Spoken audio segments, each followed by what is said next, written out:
This is Your Healing Story is a Love Story, and I'm your host, Nisha Mody. I'm a life coach, writer, and facilitator, and I believe a better world is a more vulnerable one. I love to explore the relationships we have with ourselves, each other, and the world. This podcast shares what I see, know, and feel through this relational lens. Let's get to today's episode. Your healing story is a love story, the origin story. Welcome to my new blog, Your Healing Story is a Love Story. Can you just sit with this blog name for a moment? How does this name feel in your heart, in your bones, your flesh? When I first thought of this name, a feeling of joy and wholeness washed over my body. By early August this year, I knew I was going to transition my Substack-based blog, The Healing Hype, to another blog directly on my website. I wasn't sure if I'd keep the name The Healing Hype or if it would just be a nameless blog. As I wrote in my last post on The Healing Hype, my main incentive was to simplify. But with the simplification arrived a name I am beyond in love with. I hadn't necessarily planned to have a theme, but I feel my work folds into this so beautifully. But how exactly did it come to be? It all started with this tweet and its first reply. This is a tweet by @Emmabo, E-M-M-A-B-O, and it says, me recommending a book. This book destroyed me. This book ripped my very being apart.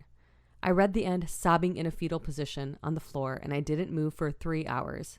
Please read it. Highly recommend. And the reply says, for those of you asking, here is one book that recently destroyed me. And there's a link to a book called Tomorrow and Tomorrow and Tomorrow, a book by Gabrielle Zevin. After I saw Emmabo's compelling tweet, I had to look up this book, Tomorrow and Tomorrow and Tomorrow by Gabrielle Zevin. And the first thing I read was, this book is a love story. That's it. That's what got me here. Right as I read that, I said to myself, wait, your healing story is a love story. This mind-blowing realization made me reframe and transmute what I wrote on The Healing Hype into something that felt so focused, yet so open. A conclusion that allowed for new beginnings. And by the way, I did read Zevin's novel. While it didn't rip my very being apart, it was a beautiful story, told through the lens of video games. I found myself choking back tears and reflecting on the many ways we love others. So yes, please do read this book. Head to the post to see the affiliate link. Even if you aren't into video games. I'm not. One thing I love about creating this name, Your Healing Story is a Love Story, is how it feels like a love story itself.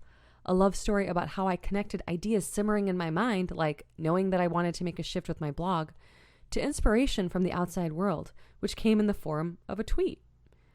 It's so very relational, as are our healing stories and our love stories. After this, I immediately started to handwrite my spilled thoughts into a brand new journal because I knew this writing wasn't just part of my day-to-day journaling. This felt like a budding project from a budding idea, and it required a home of its own. I rarely handwrite things I plan to share online. I usually just head to my computer and start typing away. But this time felt different. So how will this theme play out? That's for the next post. If you subscribed to The Healing Hype, this will have a different vibe. It will still be about healing through an anti-oppressive lens, but it will be more personal, maybe even romantic. Not in the notebook kind of way, but in a relational, experiential, mind and body shifting way. As always, I will audio record these posts as well, so you have more choices with how to engage. Thanks for being here, and let me know what you think in the comments. Thanks for listening, friends. Head to the show notes and click send us a text message to let me know what you think about today's episode. And be sure to follow me on Instagram @HealingHypeGirl and get on my email list at bit.ly/notesfromnishaland. The intro and outro music is called Reverie and it's by _ghost from the Creative Commons. Until next time.